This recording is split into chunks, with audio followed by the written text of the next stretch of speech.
지난 31일 서울의 한 병원에서 안타까운 일이 일어났습니다. 강북 삼성병원에서 임세원 정신과 전문의가 진료 중에 환자에게 기습을 당해 숨지는 사고가 있었는데요. 현재 많은 국민들이 고인을 애도하고 있습니다. 오늘 이슈워스에서는 관련 내용 대한의사협회 박종혁 대변인과 이야기 나눠보도록 하겠습니다. 나와 계십니까? 예, 안녕하세요. 예. 일단 고인에 대한 애도의 뜻을 먼저 전하고요. 예. 의료계에서도 이번 사안에 대해서 참 충격이 클 것 같습니다. 분위기 어떻습니까? 예, 너무 안타깝고 비통합니다. 그런데 저희들도 이제 의료인들은 그렇게 많은 숫자가 아니기 때문에요. 이제 건너 지인들, 이제 특히 그 아시는 지인분들 충격이 너무 큰 것 같습니다. 예. 평소에 너무 이렇게 따뜻하고 헌신하신 그 분이셨기 때문에 더 충격이 더 큰 것 같습니다. 예. 그래서 더욱 주변 분들도 그렇고 저희도 안타까움을 자아내는 부분이 있는 것 같습니다. 대변인께서는요, 아무래도 정신과에 몸담고 있는 동료 의료진들의 애환을 많이 알고 계실 것 같아서요. 정신과에서 환자가 의료진에 대해서 이렇게 폭력성을 드러내는 경우가 자주 있는 편인가요? 아니, 근데 저도 이제 당연히 의사기 때문에 이제 그 의료진의 애환은 다들 비슷합니다. 근데 특히 이제 정신과는 이제 굉장히 또 특수성과 전문성이 따로 있습니다. 그래서 그 정신과 환자에 대한 그 폭력성이 일반 다른 환자들에 비해서 당연히 높은 걸로 알고 있고요. 그렇지만 살인까지 이렇게 하는 게 이렇게 특히 계획된 살인은 좀 다른 문제라고 합니다. 그렇다면 이제 평소에 높은 편이라면 정신과 같은 경우에는 좀 더 그런 대비책이 마련이 돼 있는 편인가요? 예, 물론 모든 진료 환자 진료 현장은 당연히 폭력으로부터 벗어나야 하지만요. 이제 정신과 그렇다고 해서 이번에 좀 얘기 드리고 싶은 거죠. 이제 정신과 환자라고 해서 이번 유족도 그 말씀을 하셨거든요. 정신과 환자에 대한 편견은 이제 평소 고인의 이제 편견을 없애는 부분을 고인의 뜻이란 부분에 대해서 전달해 주셨는데요. 아까 이번에는 아직 정신 감정이 끝나지 않아가지고 그 부분에 대해서는 좀 더 신중을 기해서 봐야 할 것 같습니다. 특히 계획된 살인 하는 부분은 정신과 환자들한테는 흔한 경우는 아닌 것 같습니다. 알겠습니다. 고 임세원 교수 평소 우울증 치료 분야에서 명의셨다고 들었습니다. 관련 서적도 출간을 하셨고 또 우울증 관련 논문만 100편 넘게 내셨다고 하더라고요. 예, 저도 이번에 유심히 다시 보게 됐고요. 특히 그 임세원 교수님 본인이 우울증이 좀 있으셨다고 합니다. 이걸 극복하셨고요. 저도 이제 같은 의료인 입장에서 생각을 보면 이렇게 한번 극복하신 분들은 그 절실함이 더 하시거든요. 그래서 아마도 그 환자에 대해서 굉장히 헌신하셨던 것 같습니다.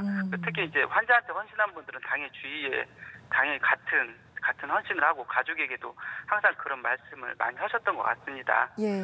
그 의사협회에서 임세원 교수를 애도하는 추모제를 준비 중이라고 들었어요. 현재 어떻게 좀 진행이 되고 있나요?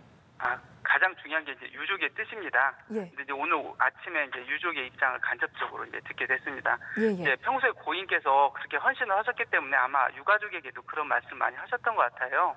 그래서 안전한 진료 환경 그리고 정신질환 환자에 대한 편견이 없길 바라는 그런 이제 고인의 뜻을 전달하셨습니다. 여기에 맞춰서 저희들은 이제 유가족의 입장이 가장 최우선이거든요. 고인의 뜻이 여기에 맞춰서 이제 모든 애도의 모든 방법을 다 진행을 하도록 하겠습니다. 오늘 대한의사협회에서 입장문을 발표를 하셨잖아요. 이번 사건은 예고된 비극이다라는 부분이 개인적으로는 눈에 띄었는데요. 어떤 배경에서 나온 이야기였나요? 사실 의료기관 내 폭력은 어제 오늘 일은 아닙니다. 이번에 마침 응급실은 좀 더 전쟁터 같긴 합니다. 응급실에 대한 폭력 부분은 이제 국민들께서 당장 눈에 띄잖아요. 응급실에 폭력이 생기면 정말로 살아야 할 사람들을 치료하는 거 놓칠 수도 있다라는 이제 그런 공감이 형성돼서 응급의료에 관한 법률은 이번에 이제 좀 더 공감을 얻고 이제 통과가 되었는데 사실 같이 의료법도 올렸었습니다. 사실 환자분들이 응급실에만 있는 건 아니거든요. 외래 오신 분들도 마찬가지로 다들 아프시고 굉장히 예민해 계십니다. 그렇지만 이제 예민하다고 해서 폭력이 정당화될 수는 없잖아요. 그렇기 때문에 이제 모든 의료기관 내에서는 당연하게 폭력은 없어지는 것이 이런 아까 고인께서 말씀을 안전한 진료 환경 이런 부분들이 사실 의료인도 중요하지만 이 치료받는 국민들한테 아주 중요하거든요. 예.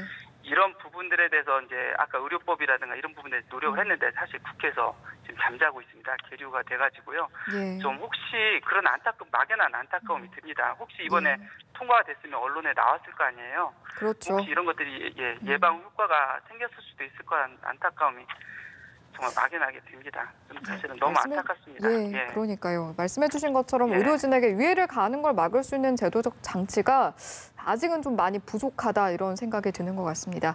이런 일이 다시는 발생하지 않기 위해서 앞으로 뭐 몇 가지 말씀해 주셨고 안전한 진료 환경 말씀해 주셨지만 어떤 방지책이 마련되면 좋을까요?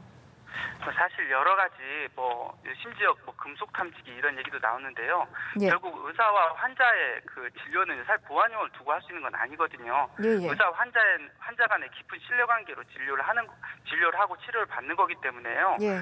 어떤 방법도 사실 근본적인 해결책이 되기는 좀 어려울 것 같습니다. 예. 결국은 의료기관 내 폭력이 의료진, 국민, 환자 모두에게 도움이 되지 않는다는, 물론 폭력이 일반 밖에서도 이루어져서는 안 되지만 의료기관 내는 정말로 더 중요하다라는 이런 부분들에 국민들께서 이런 부분에 대해서 더 심각하게 한 번 더 생각해 주시는 것이 이번에 정말 중요하지 않을까 생각이 듭니다. 예, 어떤 인식의 중요성을 짚어주신 것 같고요. 다시 한번 고인의 명복을 빌겠습니다.